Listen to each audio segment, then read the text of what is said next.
Every day, millions of loving parents unknowingly hurt their babies' feelings without even realizing it.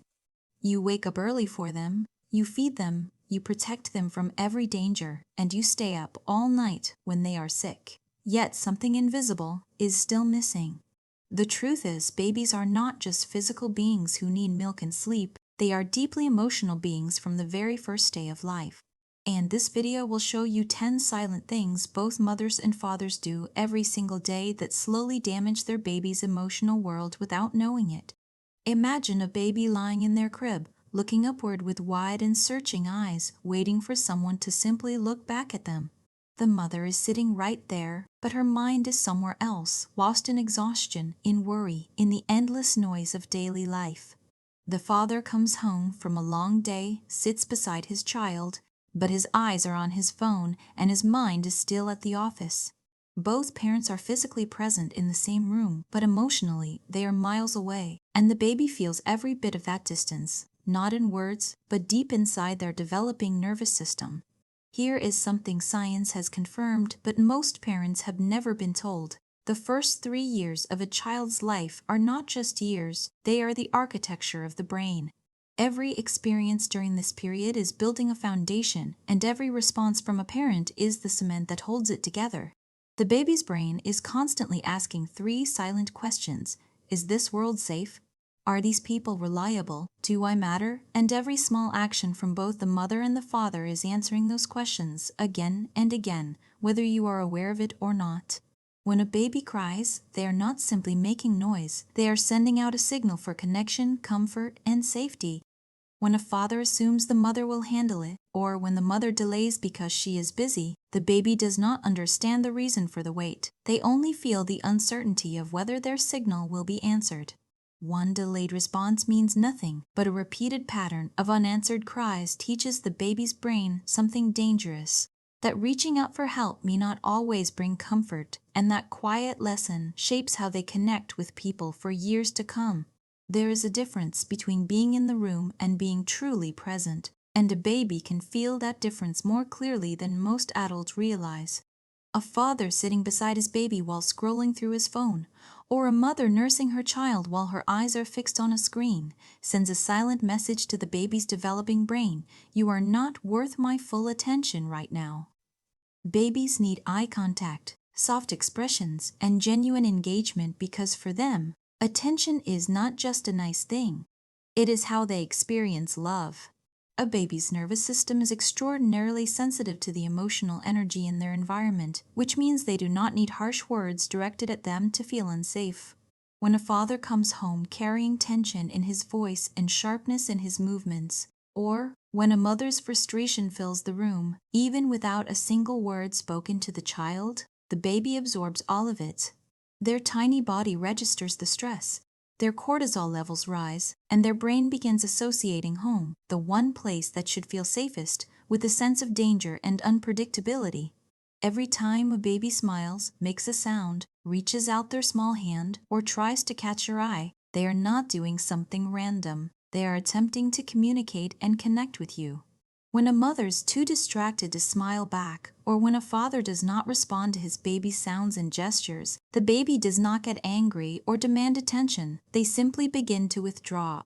And that withdrawal is dangerous because a baby who stops initiating connection has already started to believe, at a neurological level, that their attempts to reach out do not matter. Rushed lifts, impatient movements, quick and distracted handling. These may seem like small things to a tired parent at the end of a long day, but to a baby they are overwhelming experiences that signal unsafety. A father who picks up his child too quickly without warning, or a mother who moves through care routines with tension in her hands, is communicating something to the baby's body that no words can undo. Babies need slowness, softness, and calmness in every physical interaction because their nervous system is learning, through touch, whether the world around them is gentle or harsh. When a baby crawls toward their mother with arms reaching up, or clings to their father's leg because they feel uncertain, they are not being needy or manipulative. They are doing exactly what a healthy baby brain is designed to do. But when the mother says, "Not now," and turns away, or when the father gently removes the child's hands because he is busy, The baby experiences something that feels, in their emotional world, like rejection. Seeking comfort is not a want for a baby, it is a biological need, and every time that need is dismissed, a small crack forms in the foundation of their emotional security. A mother who is warm and loving in one moment and visibly frustrated in the next creates a kind of emotional confusion in her baby that is genuinely difficult for the developing brain to process. A father who is playful and engaged one evening and completely emotionally unavailable the next leaves his baby unable to predict what kind of response they will receive. Babies do not yet have the ability to understand adult moods or the reasons behind emotional shifts. They only feel the unpredictability, and unpredictability in the people they depend on most is one of the earliest and most powerful sources of childhood anxiety. There is a widely repeated belief that picking up your baby too often will spoil them, or that letting them cry it out will teach them independence, but child psychology research tells a very different story. Independence does not grow from distance, it grows from security. A baby who is consistently held, responded to, and emotionally connected with their parents actually develops confidence and independence more naturally than a baby who is pushed towards self-sufficiency before their brain is ready for it. A baby does not understand your words yet, but they understand your tone, your rhythm, your warmth, and the feeling behind every sound you make when you speak to them. A father who never speaks softly to his baby, who communicates only through action and never through voice, is missing one of the most powerful tools for building emotional connection in the early months. A mother who rushes through conversations with her infant, or who rarely narrates the world to them with a gentle voice, is leaving an important emotional gap. Your voice is one of the first things your baby recognized. Use it with intention, with warmth, and with love. Touch is not a bonus in a baby's development. It is a biological requirement for healthy emotional and neurological growth. Holding your baby close, making eye contact, speaking softly while they look at your face, rocking them gently when they are unsettled. These are not small gestures of affection. They are the very foundation upon which emotional security is built. When physical and emotional connection is inconsistent or frequently absent, the baby begins to feel alone in a deep and wordless way, not abandoned in any dramatic sense, but quietly, persistently alone, even when surrounded by the people who love them most. You do not need to become a perfect parent overnight. What you need is to become a conscious one, and that shift begins with a single decision to pay attention differently. When your baby cries, respond with calmness and consistency. When they reach for you, receive them without rushing. When they smile at you, smile back with your whole face, not just your mouth. Father, your emotional presence in your child's life is not optional. It is foundational, and the time you invest in genuine connection now will return to you in ways you cannot yet imagine.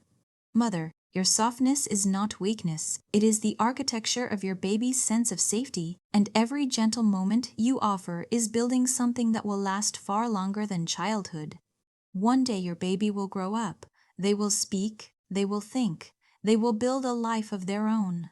But deep inside, in a place they may not even be able to name, they will carry something invisible that you gave them in these early years.